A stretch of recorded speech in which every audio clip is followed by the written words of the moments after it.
آپ سے جو میں نے امید لگائی ہے وہ یہ کہ آپ نے اپنے پولیٹیشنز کو، کیونکہ اگر کسی کو بھی وہاں انہوں نے پتہ نہیں چلنا چاہیے پاکستان کی جو نیوز ہے، باہر نکلنے نہیں دی کہ یہ ہوا کیا پاکستان سے.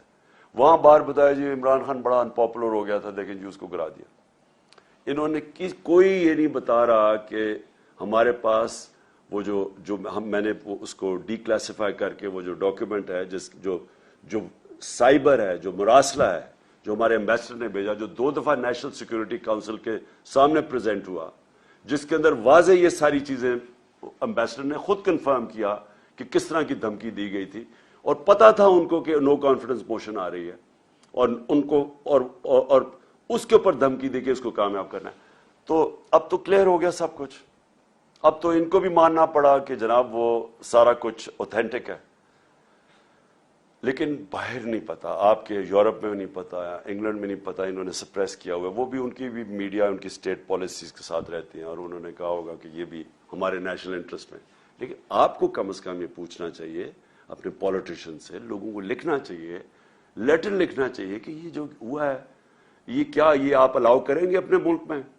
کیا ہندوستان میں آپ کریں گے؟ یہ ایک 22 کروڑ لوگوں کے ملک میں یہ جو انہوں نے کیا ہے، کم از کم آپ کو letter to the editors campaign, اب تو سوشل میڈیا کیمپین آپ کر سکتے ہیں.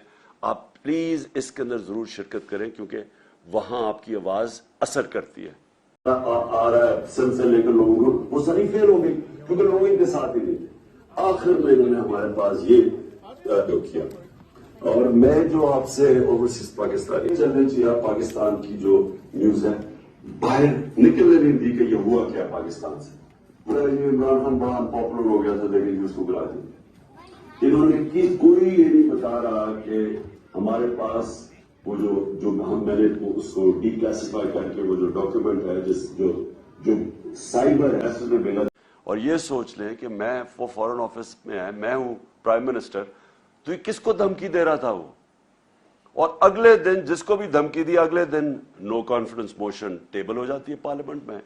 اور اس کے بعد یہ سارے ہمارے لوگ بھی یہ جو لوٹے ہیں یہ جا کے بکنا شروع ہو جاتے ہیں سندھ ہاؤس میں، اور ہمارے الائز بھی ایک دم پیچھے ہٹ جاتے ہیں. تو پوری سازش کی گئی اور اس سازش کو کامیاب کروایا گیا. یہاں سے ہمارے میر جعفر اور میر صادق ملے ہوئے تھے سازش میں. اور اس کے بعد گورنمنٹ جب گری، اور وہ سب کو پتا ہے اس کے بعد کیا ہوا، 12 بجے عدالتیں کھلی، اور وہ جو سارا ہاتھ باندھ کے ہمیں بالکل آئسولیٹ کر کے تو یہ گورنمنٹ ہٹائی گئی. لیکن جو اصل سازش، اس سے بھی بڑی سازش ہے، وہ یہ ہے کہ چلیں اگر ہٹائی دینا تھا گورنمنٹ کو تو چلیں کوئی ایسے لوگ لے آتے جن میں شاید کوئی اہلیت ہمارے سے زیادہ اہلیت ہوتی، کوئی ان کے پاس کوئی گیم پلان ہوتا. پاکستان کا کرپٹ ترین مافیا کو ہمارے ملک کے اوپر مسلط کر دیا.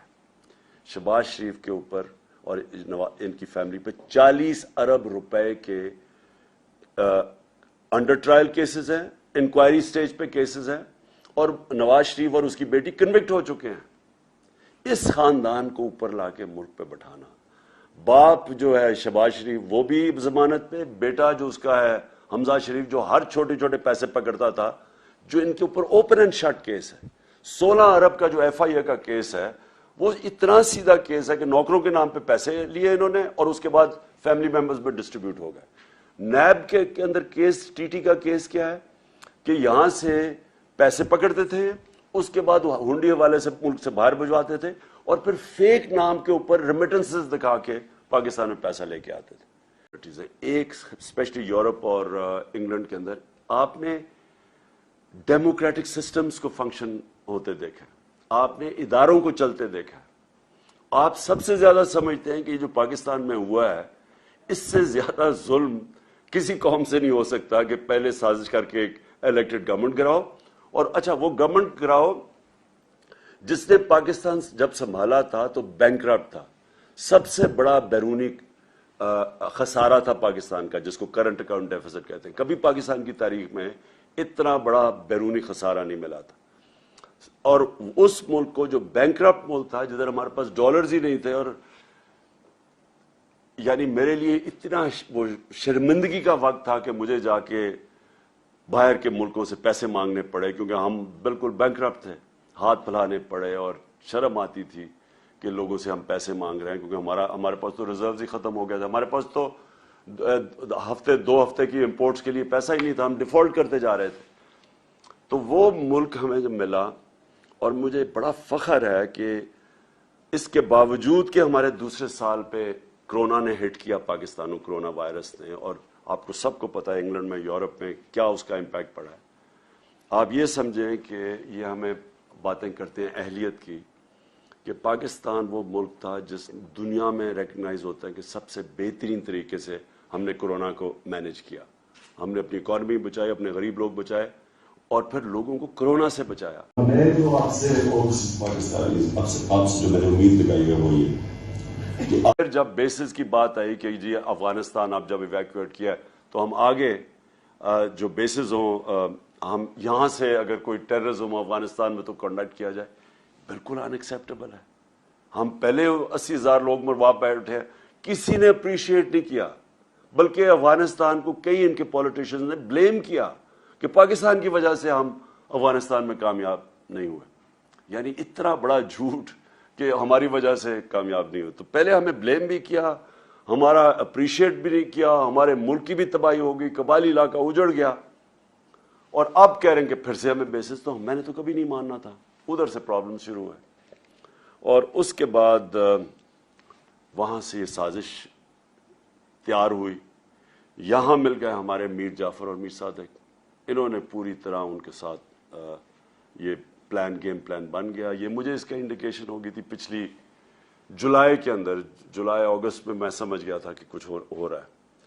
اور پھر یہ یہاں سے ان کے ساتھ مل کے, یہاں پھر ان کے ساتھ یہ جو ہمارے پولیٹیکل یہ جو یہاں مل کے ہمیں پتہ کیسے چلا, امریکن ایمبیسی میں ان کی فریکوینسی بڑھ گئی, ان سے ملنے اپوزیشن پولیٹیشن سے, ہمیں وہ ساری انڈیکیشن تھی.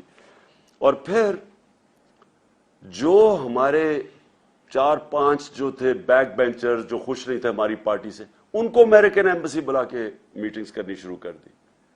اب دیکھیں ایمبیسیز کا کام تو فورن پالیسی ہوتا ہے, ان کا کیا کام ہے کہ ہمارے ڈسیڈنٹس جو کہ خوش نہیں ہیں ان سے میٹنگ شروع کر دی.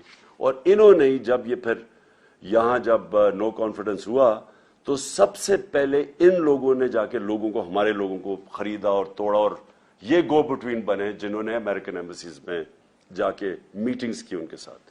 تو اس کے بعد کیا ہوا, 7 مارچ کو ہمارے ایمبیسڈر کو بلاتے ہیں, اس کو ایک ڈونلڈ لو, ایک انڈر سیکرٹری آف اسٹیٹ, وہ جا کے دھمکی دیتا ہے. اور میں یہ آپ صرف کہنا چاہتا ہوں کہ کتنی بڑی توہین ہے 22 کروڑ لوگوں کی, کہ امریکہ آپ سے جو میں نے امید لگائی ہے وہ یہ کہ آپ نے اپنے پولیٹیشنز کو, کیونکہ اگر کسی کو بھی وہاں انہوں نے پتہ نہیں چلنے چاہیے پاکستان کی جو نیوز ہے, باہر نکلنے نہیں دی کہ یہ ہوا کیا پاکستان سے.